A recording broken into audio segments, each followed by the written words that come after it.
muiñeira embarcará, e a muiñeira moe, moe, e a muiñeira moerá, e a muiñeira embarca, embarca.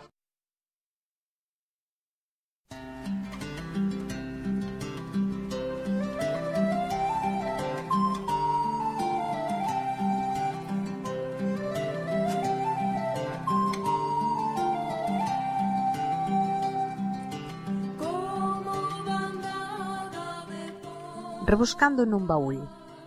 Corría o ano 1877 e no seo dunha familia pobre naceu unha nena loira de ollos azuis.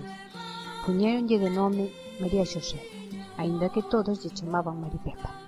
Naquel tempo case ningunha muller ía á escola, por iso ela nunca soubo ler nin escribir. Copiaba as letras, pero non sabía o que dicía, mais non era parva, rebulía de ignorancias. Xa cando tiña 10 anos, mandaron a levar a bola á casa dun tío, pois antes cambiabas así o día que se cocía o pan. Ía por un carreiro e deixou ali a bola metida nun saco de enxeo. Apartouse un anaco para mexar e cando volveu o saco tamén estaba mexado. Seguiu o camiño e entregou a bola sin dicir nada. Á volta lembrou o sitio e sentouse ali. De súpeto apareceu un can, que resultou ser un lobo. Pero iso ela ignorou. Seguiu para a casa e aquel can seguiu-na de preto. Ao chegar á casa xa era a noitinha. Pecharon a porta, entón o lobo viu. Daquela quedou muda de medo. Decatouse que fora o seu compañeiro e ela non o recoñecera. Logo, que foi máis grandiña, levaron-na de criada aos seus padriños e traballaba solo pola comida. Un día iba con feixe de leña para cantar o forno de cocer o pan e tropezouse cun rapaz. Deulle moita vergoña que a mirara como ia vestida. Pousou o feixe para xuntar uns anacos de picote que tiña por saia. Sin pensar, o mozo preguntoulle como se chamaba. Ela, toda roiva, dixolle, e seguiu falando con ela, pois gustaballe a rapariga. Pero ela estaba tan coutada que non atinaba a respostar. Daquela el propúxolle vela outro día, pero ela mandoulle falar cos amos, e así o fixo. De seguida tuvo permiso para cortexala. De camiño a conquistou e casaron. Levouna para a súa casa, pois el tiña mellor vida. Sempre se entenderon moi ben, tiveron 16 fillos.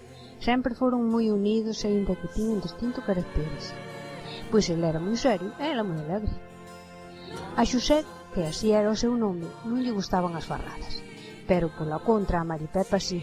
Entón vía ben que ela se divertise e mandáballe que fora e el quedaba cos cativos. Maripepa ia ás roldas cos seus irmáns. Tiña unha irmá que se chamaba Antona. Era grande, fea e cantaba moi mal. Nunca tivo noivo, por tanto nunca casou, pero era moi ocurrente e por ríase dela mesma. Era rústica de pura cepa. Os sobrinhos mandaban a cantar porque a eles facíalles gracia.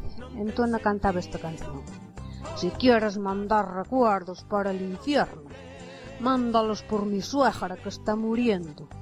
Cuando allí llegue el aviso, te mandan el corazón para que le hagas un guiso. Esta nena loira era a miña avoa, que lle transmiteu estas lembranzas á miña nai. A cal me transmiteu a min. Todo o que saibas traspasa aos rapaces, aunque parece que cae nun saco sin fondo. Non é así, eles sempre collen moito. Eu son descendente desta lenda, chámame María Consuelo. Nacín fai 63 anos nun lugar onde vivo, son da Coruxa, Igrexa Feita San Sadurniño. Como podedes comprobar, sempre fun moi aguda para buscar as miñas raíces. En honra a elas fixen este relato con moito deleite. E para rematar, un poema. Camiñante, non hai camiño, faise camiño ao andar. Este camiño é moi longo se o comenzas a buscar. Cada persona é un mundo, cada mundo é unha historia. Cada historia está viva se a conservas na memoria. Longos carreiros trepados, lonxanas vivencias e fazañas, quedan tecidas na vida como tecen as arañas.